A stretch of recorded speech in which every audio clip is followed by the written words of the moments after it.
За што се работи во представата Алан Форд и како настана идејата за незината реализација? Па идејата почна уште пред 2-3 години, кога во Загребатско казалиште Млади бевме на гостување со Травничка хроника на Бранко Образовац и Битолскиот театар. Таму најдов работна верзија на текстот во драматизација на Дарио Харјачек, кој исто така ја постави во ЗКМ представата. Текстот многу ми се допадна и уште веднаш го преведов со идеја да го поставиме овде, меѓутоа беше малце подолг процес додека го добивме проектот. Фала Богу, оваа година Министерството за култура ни додели проект како и минатата што ни додели за Делириум Тременс во независна и алтернативна продукција. Еве гледаме дека од година на година и повеќе алтернативни групи, и Зодијак има за 2 дена премиера со Аладин и волшебната ламба, Чин 4 сцена 5 исто така се надева дека ќе добија независни проекти за да ја развиеме малце повеќе ова сцена, да не биде, да речем, монопол од Министерството за култура или од театрите или центрите за култура во Македонија. Така да, благодарение на Министерството за култура и неколку спонзори на локално ниво, Витаминка, Бинфуд, Кабелнет, Прилепска пиварница, Хотел Атлас, Кули и Гинис Принт, успеавме да ја реализираме оваа представа. Иначе станува збор за многу актуелна тема, значи една група на бегалци од целиот свет. Имаме еден евреин, еден италијанец, еден германец, еден англичанец и еден македонец, се разбира. Во првата верзија требаше да биде прилепчанец, меѓутоа стигнавме да биде вака пошироко македонец. Се собрали и направиле група за борба против севкупниот криминал во светот. И нормално оние кои се љубители на стрип романчињата Алан Форд знаат за кои и какви карактери станува збор. Сите активности кои што се обидуваат да ги направат, нели, тргнуваат низбрдо и се случуваат многу интересни и комични случаи. Значи се случуваат настани од најбогатите квартови на Њујорк до најсиромашните квартови, каде што социјалата е во преден план. Во текстот исто има и една политичка приказна, која што исто така многу актуелна, ќе видите во самата представа. Сакав исто да се заблагодарам на сите соработници на театарска работилница. Тука се Чин 4 сцена 5 со дел од екипата. Дел од екипата се натуршцици кои што првпат заигруваат на сцена. Например, Томе Темелковски, освен што пушта музика и светло во представата, игра 2 улоги. Методија Костовски, кој што го поканив да прави музика во представата, па игра 3 улоги. Емил Солески, кој што е професор по ликовно и скулптор, ја правеше и сценографијата исто така, и тој игра 3 улоги. Јас, освен што ја режирам и делимично продуцирам заедно со Петар Николовски представата, играм 3 улоги, така да имаме мноштво на ликови или појави, да речам, кои допринесуваат за динамиката и животот на представата. Денеска ќе ни биде 4-та изведба. Досега имавме доста заинтересираност. Нормално изведбите зависат од луѓето, не беа сите на највисоко ниво можеби, но од представа во представа се чувствува како ликовите почнуваат да си земаат слобода и да бидат сигурни во она што го прават, и нормално станува поинтересно и повозбудливо и за играње и за гледање. Значи, во представата исто своје учество има и Драган Б. Костич со својот глас како радиоводител, пошто имаше еден таков лик во представата и ние сакавме да биде некој кој што навистина има оставено вистински белег во радиоживотот во етерот во Македонија. Секако дека е тоа Драган Б. Костич и голема благодарност до него што зеде учество во представата, и исто така без никаков надомес, затоа што сепак овој проект е направен со минимален буџет во поглед на тоа дека учествува голема екипа. Ние сме 16-17 души со се техника, од кои 99% играат и улоги во самата представа, што е за мене еден нов начин и многу повозбудливо. Благодарност исто така и до колегите од Прилепскиот театар, Димитар Ѓоргиевски, Димитар Црцоровски, Михајло Миленковски, Игор Трпчевски, и тука аматерите Виктор, Бобе, Захарија, Димитрина и Иле Волчевски, кои што се исто дипломирани, се уште невработени. Значи една мешана група на луѓе од различни возрасти, со различни светогледи.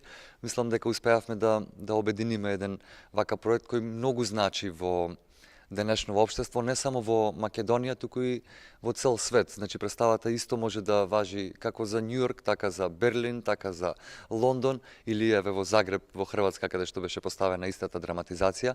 Исто така и Дарио Харјачек, кој ја правеше драматизацијата, не ни побара хонорар за неговата, според мене, многу битна и важна работа што има завршено. Драматизацијата е многу добра, за жал ние моравме да скратиме малку делови, затоа што немавме капацитет се да оставиме се во представата. Ако застанеше и Центарот за култура како вистински копродуцент на овој проект, мислам дека ќе имавме уште поголем резултат. Меѓутоа, јас сум навистина задоволен од тоа што го постигнавме, а верувам дека публиката доста се забавува и доста пораки успеваат да допрат до нив. Главната порака не сакаше да ја каже, сакаше да ја откријат луѓе. Дали може да ја откриеме сепак дел? Па, види, мислам, пораките се од социјалните случувања на секаде во светот, случувањата со бегалците, значи ова е представа за сите избеглици во целиот свет. Јас мислам дека треба навистина да му се поддаде рака и помош, значи има многу добри луѓе во нив, како што има многу лоши и на секаде во општеството. Политичките пораки се еднакви за сите простори, сакам да кажам. Најважно е дека јазикот на Алан Форд или духовитоста и хуморот низ целото ова, значи воопшто не изгледа како некој сериозен проект кај што сакаме ние да филозофираме или да кажеме многу паметни работи, туку напротив преку шега, преку духовитост и преку разни комични ситуации, пораките сами се пренесуваат на публиката. Имавме најразлични коментари од многу позитивни до прилично негативни, меѓутоа нормално театарот е прашање на вкус. Ова е тоа што ние успеавме да го направиме сега.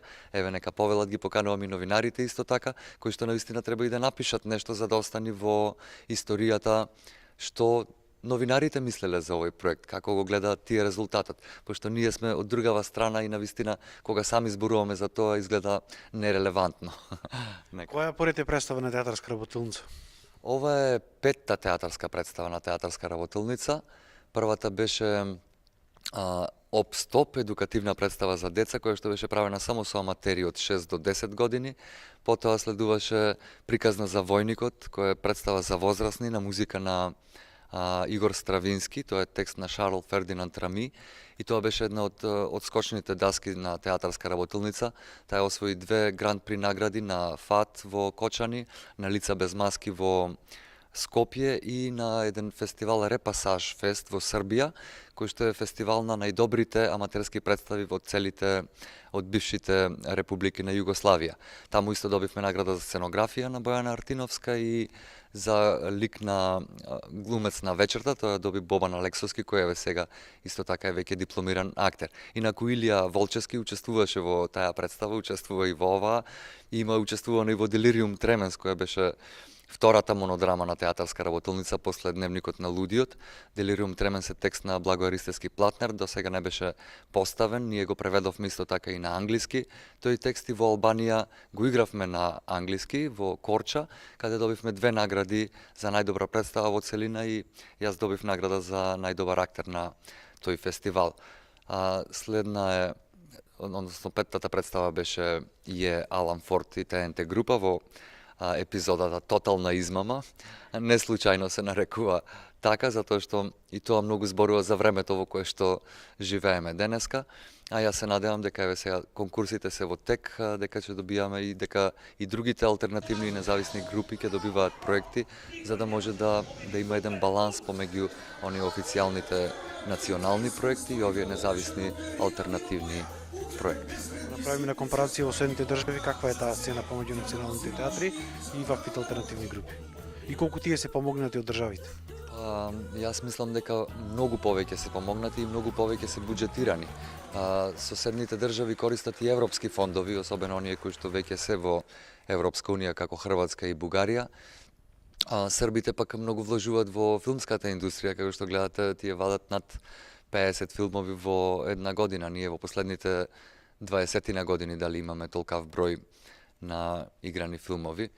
но сепак ние сме еден мал пазар, не можеме да се споредуваме со поголемите држави кои можат и финансиски да имаат интерес. Еве и театарските представи луѓето си мислат дека може да се заработи од нив. Напротив, целата оваа екипа работеше за еден буквално минималец кој што е на ниво на држава се уште достапен, а вложија 3-месечен труд, цело лето работевме, во септември дури 21 септември беше првата изведба на представата.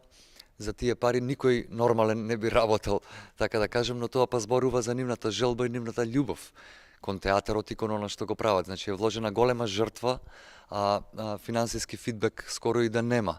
Но важно е дека сепак се врти, дека проектите живеат и се надевам дека ќе живеат. И еве за крај, дали имате веќе подготвено некој проект, рековте дека веќе почна конкурсите? Да, сега планираме да ја пријавиме представата Алан Форд и ТНТ за Сараевска зима. Министерството распиша конкурс за патните трошоци, што е голем проблем. До сега сме се судирале со проблем кога треба да стигнеме некаде на покана на фестивал.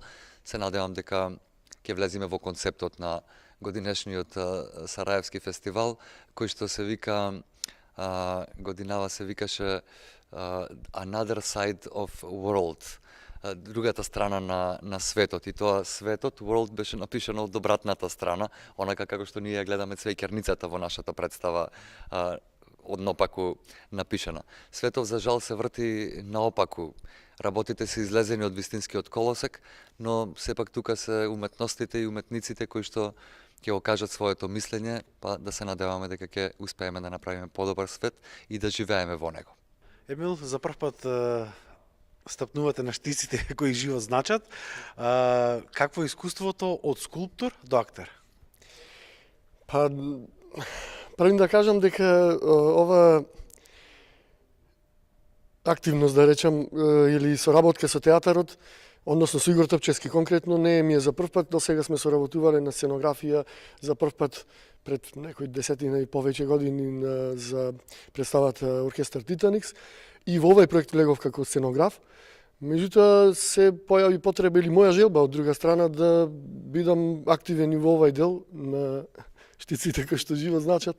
И го прифатив тоа од причина што порасна со стрипот Алан Форд и ТНТ. Во суштина сум врсник, првиот број односно излезен во печат во мај 1969 година, мојот роден ден и година, значи врсник буквално.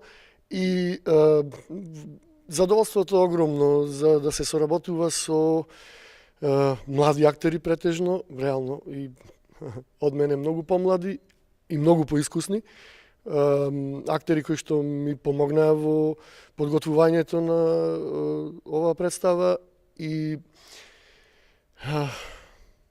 не знам дали друг пат би влегол во ваква ситуација, меѓутоа се уште трае задоволството и продолжува да живее ликот на шефот во представата.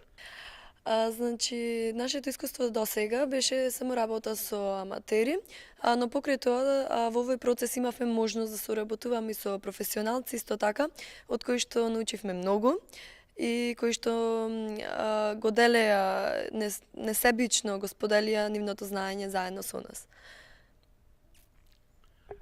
Пораката која што упатувате со представата?